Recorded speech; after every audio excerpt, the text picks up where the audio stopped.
in South Nashville.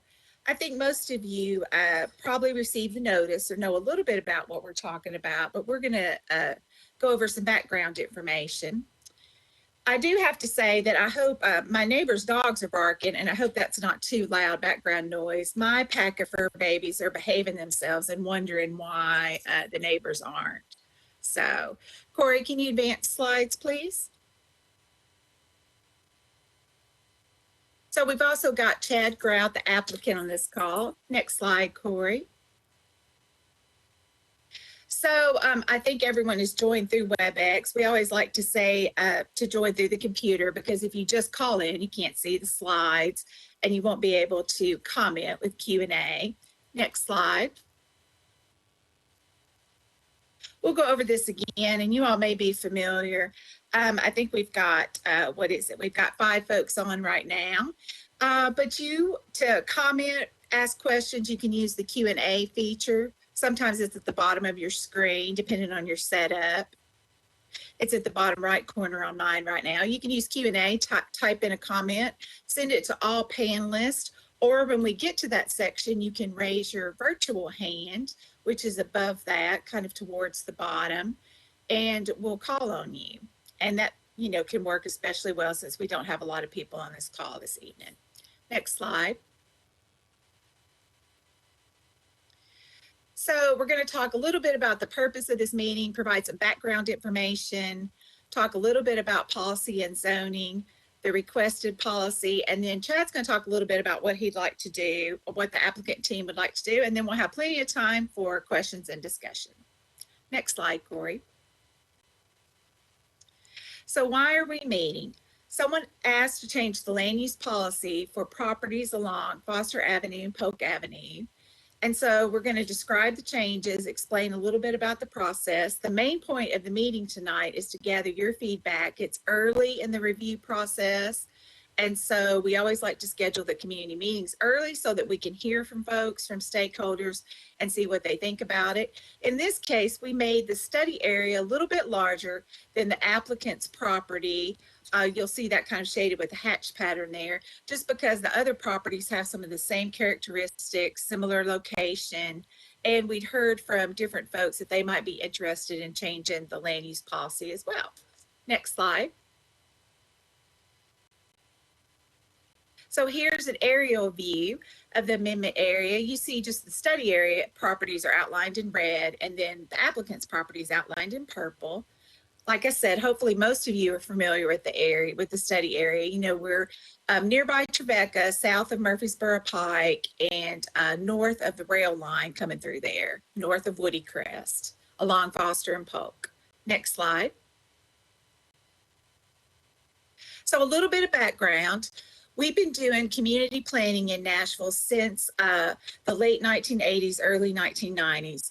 Every piece of property in Nashville is covered by a community plan area, which you see on the map here. It's just our way of organizing the general plan. Nashville Next, was adopted in 2015 after working on it for 3 years. Nashville Next lays out the guiding principles as a city, as a county, and then the community plans is what actually takes those principles and puts them on the ground, site by site, like neighborhood by neighborhood, translated into what we call community policies, community character policies, or land use policies.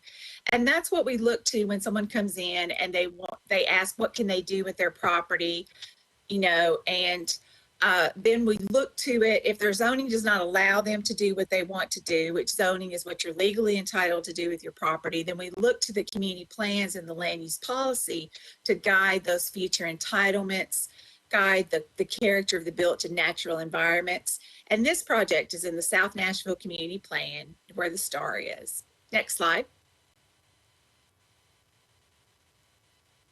So each land use policy is in our dictionary, what we call our dictionary, the Community Character Manual. It's organized by transect, and I'll explain a little bit more about that in a minute, but that's what we use. It's going to tell you what form, character, how to apply it, certain characteristics, and everything that we use. Next slide. Here's a transect, which is a way we organize the policies all the way from open space, something like Beeman Park, Bells Bend Park, Warner Parks, all the way to rural, Whites Creek, Whites Bend, Scottsboro, Bells Bend. A lot of the city is suburban, so all the outer ring neighborhoods, Bellevue, Hermitage, Donaldson, Antioch, Southeast, Madison, and then tonight we're in the urban transit category, which is a lot of the neighborhoods that surround downtown. And then you've got Center, Midtown, the Vanderbilt area, and then, of course, the most intense character, downtown. Next slide. And so why are policies important? I've touched on this a little bit. When someone comes in, asks, what can I do with my property? Look up zoning. If zoning allows them to do what they want to do, then they don't work with planning department. They go and work with the codes department unless there's some type of overlay, like an urban design overlay or a form-based code. Then you would work with planning. But if your zoning does not allow you to do what you like, the next thing our folks look up is what is land use policy. And if that allows you to do what you would envision, what you would like to do with your property, then you can apply for a zone change application. It's not a guarantee, but you can apply then. In this case, the applicant came in, the policy is district industrial. And so since they want to do a mixed use project, doesn't really fit as well within district industrial policy. So in this case, looking for mixed use neighborhood policy. Next slide. So it's important. We always like to remind people what's the difference because it's easy to get confused. I've said it a couple times now, but land use policy is a vision for an area. It's the guidance. And then zoning is what you're legally entitled to do with your piece of property. So most of us live on a piece of property that's zoned some type of residential. If that's the case, it's telling you, was it single family? Is it two family? Is it a stacked flat? How far back are you from the street? How far on each side are you away from your neighbors? Can you have accessory uses? What can you do? And so zoning is really important because that's what implements a community's vision through the community plans. Next slide.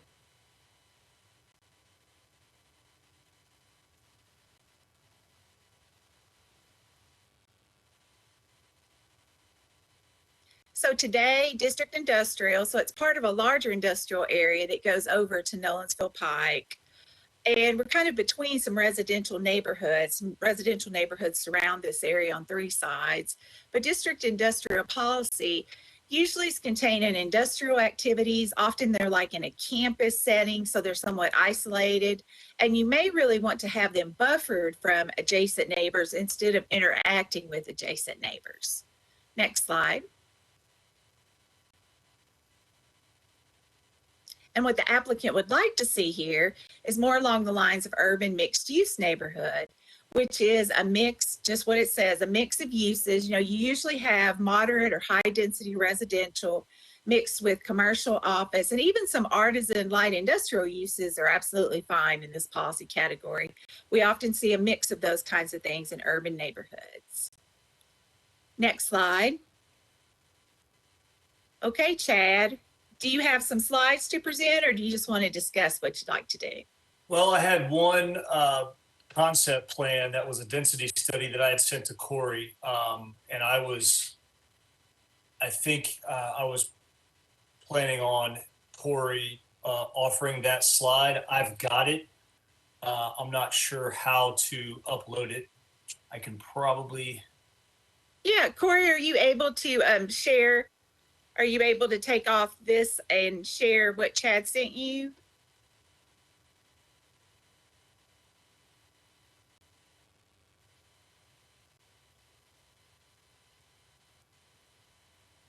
I don't know if you shared your screen, Corey, or the application. Yeah. I appreciate everyone being patient with us and technical difficulties this evening. We always like to keep on rolling, so we take those things in stride. Is there a way that I can?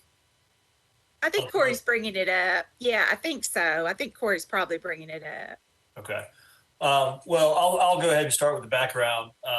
First of all, Anita, thank you for that background, and I want to offer a heartfelt thank you to you and Corey and your team for the work that you have put into looking at this application so far.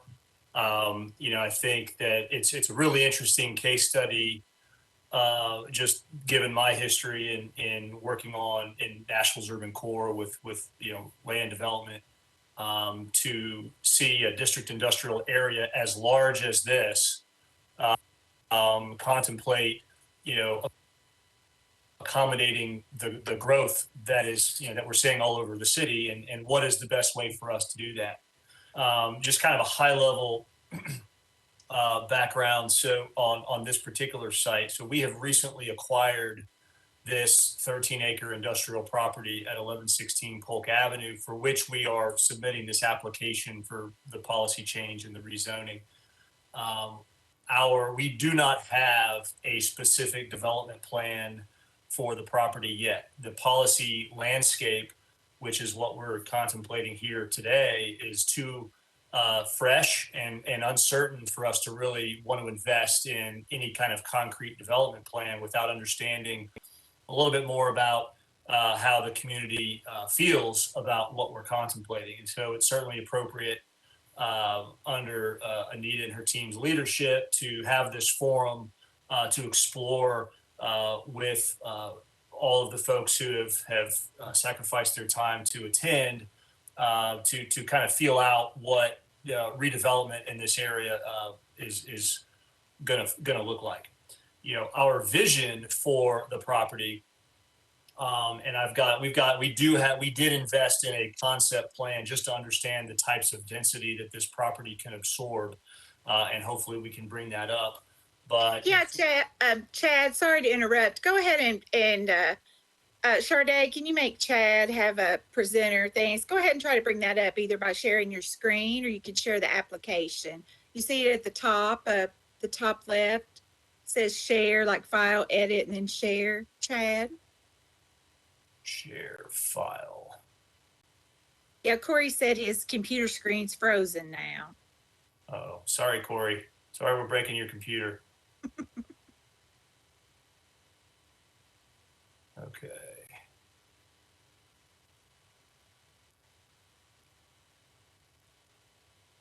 There it is. Can you see that, Anita? Yes. Okay, so we hired Catalyst Design Group to prepare this plan for us. And the intent of this plan was to see what kind of density, given some high level parameters, this site might absorb and be feasible. So what we're looking at here is in purple on the top right, we are looking at retail space that is an adaptive reuse of the existing service garage. There's a 30,000 square foot service garage on the property in this location. It's a bow truss barrel roof construction building. We love that architecture. We think it lends itself to repurposing very well. And our vision for that building would be some format of, office, showroom, retail. I would absolutely want to try to get some food in that building in some form or fashion. The design work that Catalyst did here, they elected to take out a chunk of the middle of the building to show a breezeway that, I think is a compelling idea. They've also clipped a little bit of the north side of the building to add more parking. So try to overlook some of the specific design elements. This is really just more of kind of a concept of how uses would lay out across the site. The other buildings that you see that are more brown, tan in color are apartments. They're multifamily projects. The two buildings on the lower half of the property would be a lower density 5-story surface park project that would be developed in one phase. And then the larger building in the top left would have structured parking and would be more of a traditional wrap format of apartments that would be anywhere from 6 or 7 stories, depending on the conditions under which we decided to develop that. And certainly, assuming the rezoning would be approved. There's a lot, I don't want to show, again, I just want to reiterate, make sure it's crystal clear. This is not a concrete development plan that we are pursuing for this property at this time. This is really just, we hired Catalyst to say, if, we were to do multiple phases of apartments and reuse this building, how might that lay out and what would that look like? There's a lot on this specific plan that I would want to change. And as far as the orientation and the circulation and making this a little bit more of a cohesive project. But this is really just kind of a first pass blocking exercise of what kind of density would this project absorb.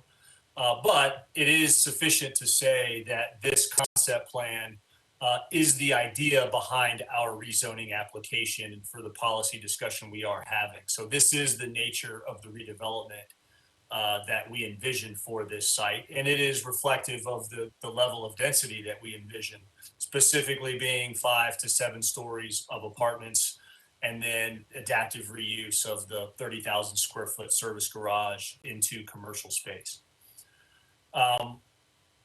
Going back to my comments before this plan was pulled up, we are not on a timeline to execute on this plan. We have not engaged any additional design work at all. We are really wanting to have an in-depth conversation with the community and with Anita's team to understand what the right policy moves would be for this area that might accommodate this type of rezoning. And if there's concerns or if there's suggestions or things that we could do differently, we certainly want to have that broader conversation. We are not on a concrete timeline to execute on a plan of this magnitude. We understand that going into the middle of a large industrial district like this and applying for an ambitious, mixed-use general rezoning requires some thoughtful deliberation.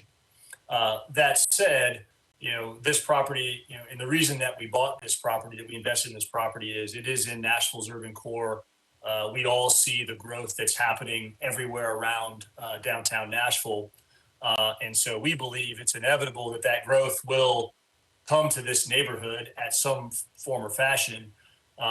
My preference would be that growth is absorbed in this part of Nashville in a very deliberate and collaborative manner, as opposed to a lot of piecemeal SPs that you see in a lot of other parts of the city that I think, just get to be kind of laborious and fragmented. And just for my own philosophy of development, I want this to be as cohesive and as collaborative as possible.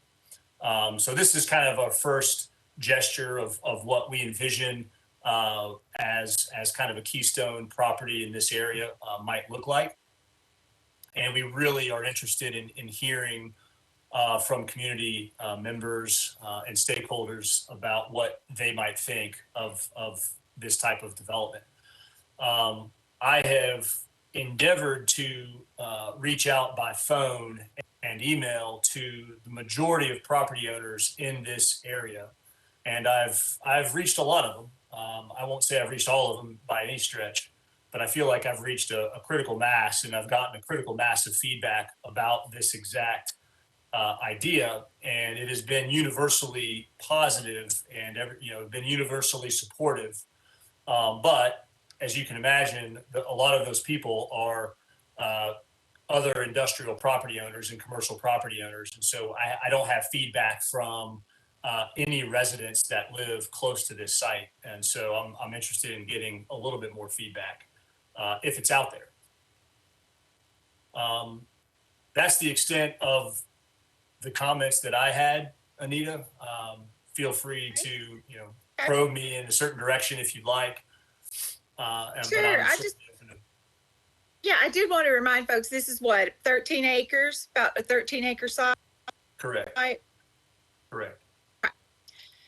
And yes, and it's good. I'm glad you reminded people that what they're looking at is not necessarily a site plan that's set in stone for this piece of property yet. Because one thing too, your rezoning district that you're asking for does not require a site plan.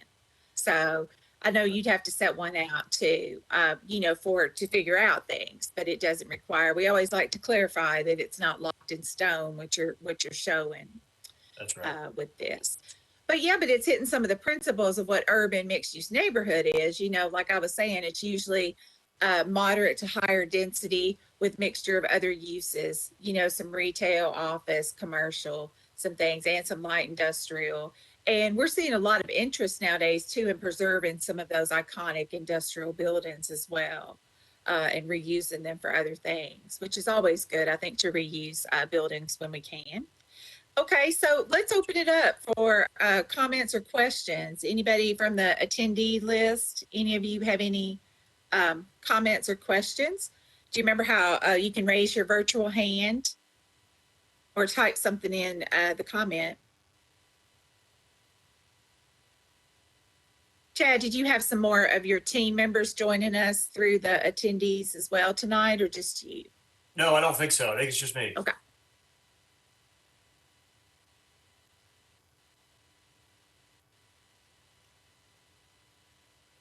I'm not seeing anyone raising their hands yet. I think I see one. I see. Okay, there we go.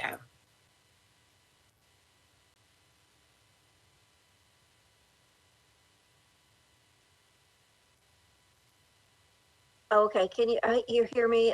My name's Kathy Crockett. Yes. Go ahead, Kathy. Hi. Good evening, and thank you for having the meeting and sharing the information. I'm with Penske Truck Leasing.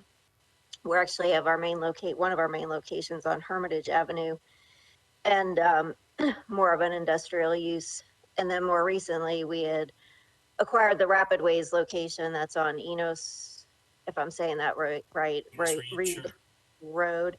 I'd be curious, you said the other industrial or commercial users that you've talked to surrounding the area, the feedback's been positive.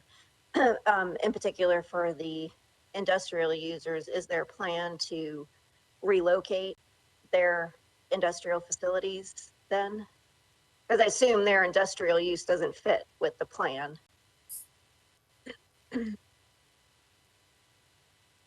Anita, do you want me to respond? Sure, Chad. I can chime in too, but go ahead. You've talked to more folks. Sure. So just to clarify, the people that I have called specifically to vet the concept that we are proposing here are 100% of the case, the owners of the property. And so if those owners are not actively operating businesses on their property and they are leasing their property, I have not endeavored to contact the tenants. And so if you're leasing property, I would not have reached out to anybody within with your organization. And so there may be a disconnect between the support that I'm going to get for this plan from the property owners versus tenants who are actively operating businesses. So just to address the one point that if there is a discrepancy there in the messaging. Two, as far as the operating of the industrial businesses, so what I am contemplating for this property is just a rezoning of this property. It will not impact the industrial operation of any other property in this area. And I have had several property owners want to make that crystal clear that what I am contemplating with the policy change and for the kind of broader policy work that we're contemplating, plus the rezoning, that I'm not going to negatively impact or adversely impact anything about how their properties are currently being used or how they can be used in the future under their current zoning. We are not changing anybody's current zoning. There are a lot of industrial businesses, probably like yours, that have many, many years of lease term remaining.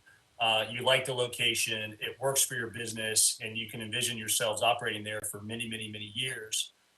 We've got one directly across the street from this property. We've got Sun State Equipment Rentals that they're planning on being in that location for a long, long time. XBO Logistics is just down the street. They have 18 acres. They've got 20 years of lease term remaining on their lease. I mean, there's going to be a lot of trucking and a lot of industrial uses happening in this area for a long, long time. And so I don't think that what we're contemplating is adverse to that. That certainly gets into, philosophy and kind of how everybody views what their business is and how, what the influence is. But the infrastructure and access that serves this area, I certainly think can accommodate a broad range of uses that will include the trucking industry for many, many years. So I don't, I won't speculate about how it's going to impact your business. I'll let you decide that, but those are my answers. Hopefully that was helpful. Sure, that's Chad. helpful. Thank you. Yes, Kathy, I just want to reiterate too that when we're talking about, a land use policy change for the larger area, changing the land use policy from industrial to mixed use neighborhood, just as Chad said, it does not affect what you're legally entitled to do through zoning. So if we change the policy, let's just say we changed it for the entire study area, and then Chad pursues rezoning for just his property, you all as property owners or your landlord might choose to keep that zoning for another 50 years or more and continue operations with your company. So, the rest of the area is zoned industrial restrictive, I believe, which is a high intensity industrial district. And yes, you could keep all the operations and uses of that area. The actual, either you, if you own the property, or the property owner would have to go through a similar process and rezone before you would be looking at possibly over time having to, change a business model or find another location. So I hope that clarifies. Yes. Kathy, can you still hear me? Yes. So I'll tell you the intricacy of changing the underlying policy to mixed use when your underlying policy is industrial. The rub is if you ever rezone your property from industrial to mixed use, for an example, what that policy change means is that you will never be able to get your industrial zoning back. That's the brass tacks of what this really means. If you ever rezone your property for whatever reason because somebody buys it that wants to build apartments, then they're most likely not going to be able to get their industrial zoning back. So I'm not aware of a single property owner in Nashville in the 20 years I've been working in Nashville where anybody has actually tried to rezone to industrial. I mean, the economics and the market, they just don't work in that direction. So I don't think that's a risk for anybody. I don't see anybody in this neighborhood rezoning away from industrial and then changing their minds and wanting to rezone it back. I mean, it just doesn't happen, but that's what would happen. Sure. Yeah, I'm just trying to keep an eye on things and figure out what we're gonna do. It just feels like, even on Hermitage Avenue, and then this new location on Enos Reed Road, everything's changing, or things are changing around us. And if we had somewhere else to move to, we'd likely look at that. But like you said, our operators like where they are. We own both locations.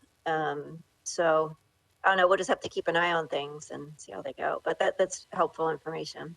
Well, I have called the broker that represents you guys, and I've asked them specifically about both of your properties. And I can tell you that, yes, the value of the properties that you own far exceed, I mean, I'm sure he probably told you what the value is. Yeah. The redevelopment value of those properties is tremendous. Sure. Yeah. Yeah, we just need somewhere to move to. So we'll see. Okay. Understood. Right. I think that's an issue happening to several industrial areas around the city. Yeah. What does it mean for the future? Right. And they're being offered a lot of money for different development projects. And is it worth, making that move? And how do you buy land and build a new facility and those types of issues? Absolutely. We hear that across the board. Okay. Anyone else have questions? Hi, I'm Sheila Kennedy Wills. I am a co-owner of 1111 Foster Avenue, which is adjacent to this property.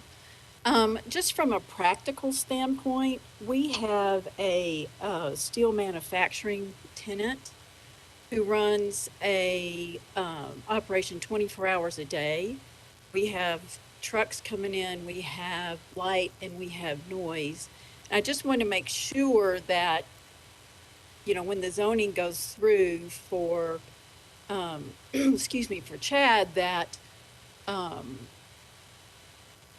I'm sorry, for Corey, that we can still continue to do what we're doing without having to pull back on the noise or pull back on the light or adjust our traffic patterns, those kind of things.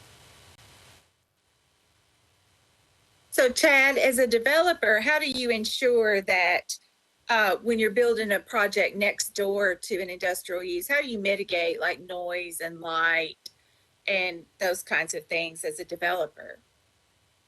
So, great question. I'm not sure I have an answer. I'm trying to think about the other projects that I've been involved with. I'm aware of a lot of mixed use projects in Nashville's urban core that are adjacent to what many would consider to be adverse uses. And, I think I'm not aware I certainly can't speak for every property manager of every apartment building in downtown Nashville and whether there's been lots of complaints and, situations where there's been conflict. But I can tell you that a lot of the developers that we work with who develop mixed use projects in Nashville's urban core, if you come into an industrial area and you're not prepared to design a project that's going to be able to coexist with other industrial uses around you, then you don't need to be developing in an urban environment. I mean, that's just part of, and I would think that I would classify this area as the easiest, softest, if that's the right term, industrial area that we've seen these types of apartment buildings get built. I worked on the Centurion Stone site in Germantown that is adjacent to Delic Logistics, petroleum terminals. You got 3 million gallon gasoline tanks and gas trucks going in and out all day, every day. And then you've got the wastewater treatment plant right next to that. And they're building 800 units of apartments and they're not missing a beat. And you've got a lot of residents that already live within, a block or two of those uses. And they're jogging up and down the Greenway, but they stop for Smyrna Ready Mix concrete trucks that are crossing all day, and then you got the gas truck coming down the street. And that's just part of it. I don't know if you call that charm or that's just the nature of living in an urban area, but Right. I was going to add about Germantown and the Nations that there certainly are high density residential projects right by a heavy industrial use. Right. Right. Sheila, I think that, you're certainly, continuing using the property as you all are now, unless you're violating some zoning ordinance already, like just say that you're, well above your noise threshold or something. If somebody over time found out that you were actually in violation of an ordinance, there might be, something then asking you to reduce your noise or something. Otherwise, I think, my experience over the years is sometimes after years and years of an area redeveloping, some people, kind of lose that institutional memory of, how this area started out. And, like 25 years from now, there might be some new people that move in that still wonder why an industrial use is right next door to them, and those kinds of things. I mean, sometimes we see rubs that way, but, we certainly, the development market has not backed off, just as Chad said, like in Germantown and the Nations and some of these heavy industrial uses with residential going right beside it. I just wanted to make sure that we could continue the usage that we have now. Chad can go forward with his development. We want to be a good neighbor, obviously, but we don't want to have, as things change, we don't want to have people complain about a usage that's been there for a very long time. right. Well, so the first part of that, which is, there's nothing that we would contemplate on our site that is going to As far as, I think that's kind of what Anita was alluding to. There's no operational restrictions that you will be subject to because of something we're doing on our property. You will be able to continue to use your property as you are today, provided it's in compliance with all of Metro's, codes and regulations. But I certainly am not going to promise you that if apartments are built on this site, that none of those apartment residents will never complain about what's happening next door on your property. I certainly would never promise that.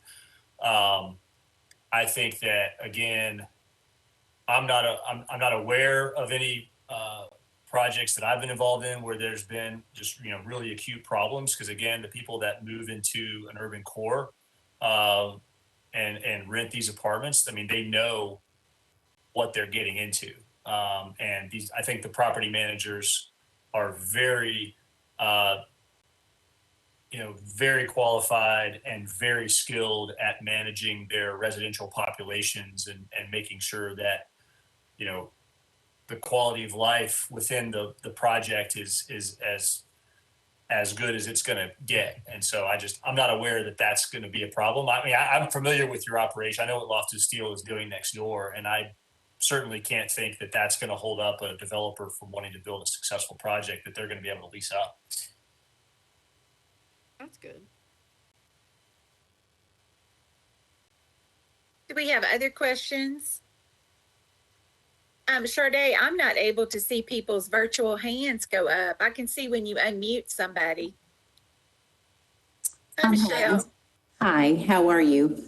Good. I am at 1122 Foster Avenue. We've got a 30,000 square foot building that would be in the very bottom right-hand corner of this picture. The owner has contemplated putting this building up for sale, trying to decide whether he wants to hold on to it or not. So my question basically is, if this zoning approval goes through, what is the anticipated timeline for this project to actually begin? Good question. I would think at the earliest, probably within 12 months. Okay, that's pretty quick. I know the owner of the building, Mr. Jenkins, has not heard from anyone. I don't know if you've tried to contact him or not. So I believe 1122 Foster is represented by a real estate broker at Charles Hawkins Company, Jonathan Duyard. Jonathan is actually leasing out 18,000 square feet of that warehouse building. The building is not currently for sale. A portion is for lease. So my history is also as a broker in Nashville. My background, my profession has been a real estate broker for a long, long time. So I am an actively licensed real estate broker in Nashville. And I actually used to work for Charles Hawkins Company, and Jonathan was one of my colleagues when I worked there 10 years ago. Jonathan's great. He is great. And I actually reached out to Jonathan on multiple occasions to make sure that he was going to inform the owner of that property about what we were contemplating, and to make sure that there was dialogue, and if there were any concerns or questions to let me know. But certainly, and I understand he's only marketing that property for lease, but ethically, it's because he's a broker who is actively representing that property owner, I cannot contact that owner directly. I won't do it. Okay, well, that's understandable. Jonathan did let Mr. Jenkins and myself know several months ago that it was in the works, but we did not discuss it beyond that. Sure. Okay, thank you. I'm happy to have a dialogue at any time about that or what we're doing. And well, I will go back and show this to the owner of the building tomorrow. He wasn't able to attend, and I'll show him basically what you've got here. And I'm sure if there are any questions, we'll be able to reach out to you directly. Great. Thank you. Thank you for being here.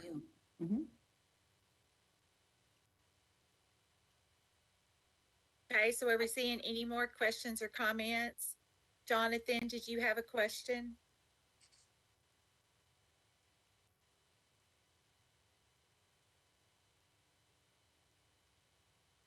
Not at this time, thank you. Okay, thanks. Okay, so I know that some things, still as far as process things, let me talk a little bit about next steps. Right now, the plan amendment, the land use policy change, and the rezoning application are tracking for the November 18th Planning Commission meeting. Let's just say they stay on that track and, they are approved at that. Let's just say they're approved at that meeting. Then, the land use policy changing from district industrial policy to urban mixed use neighborhood policy would go into effect. The rezoning application, our planning commission makes a recommendation to Metro Council. And so it would go on then to Metro Council, the rezoning application would. Our planning commission has the final say with land use policy changes. And so the policy change would stand, rezoning would go on to council, where Councilmember Sledge would take it through 3 readings of council. And then it would go into effect.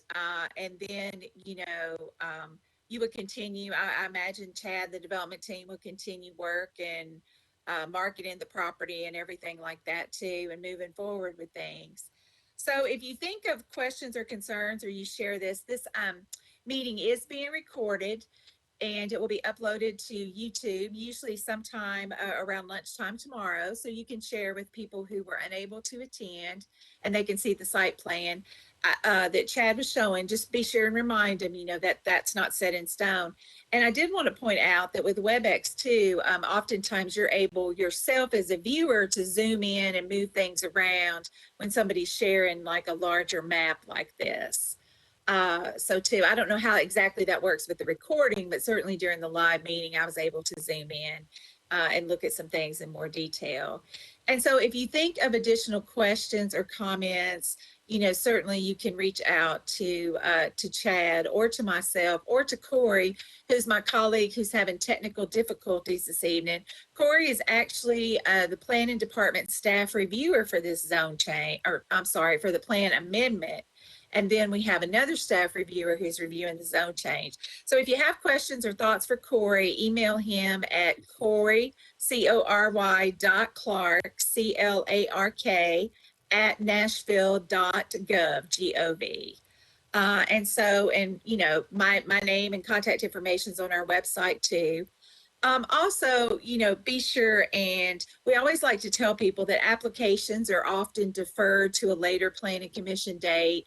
So before you ever, if you check the schedule and you're like, hey, I'm just curious to see if that's still on for 11/18, we have a number you can call and check that out. But also, never make a trip to even though it's fairly close by this location, never make a trip to planning commission meeting without checking our agenda first.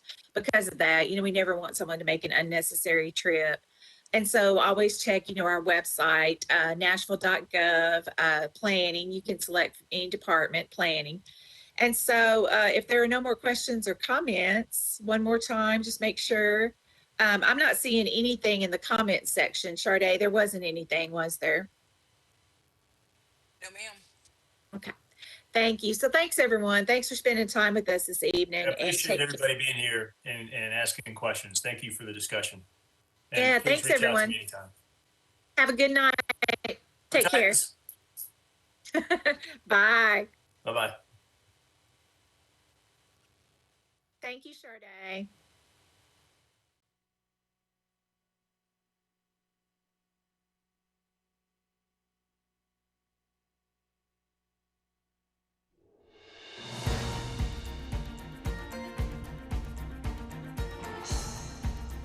This has been a service of the Metro Nashville Network. If you would like to see this presentation again, or for more information about this and other programs, visit nashville.gov.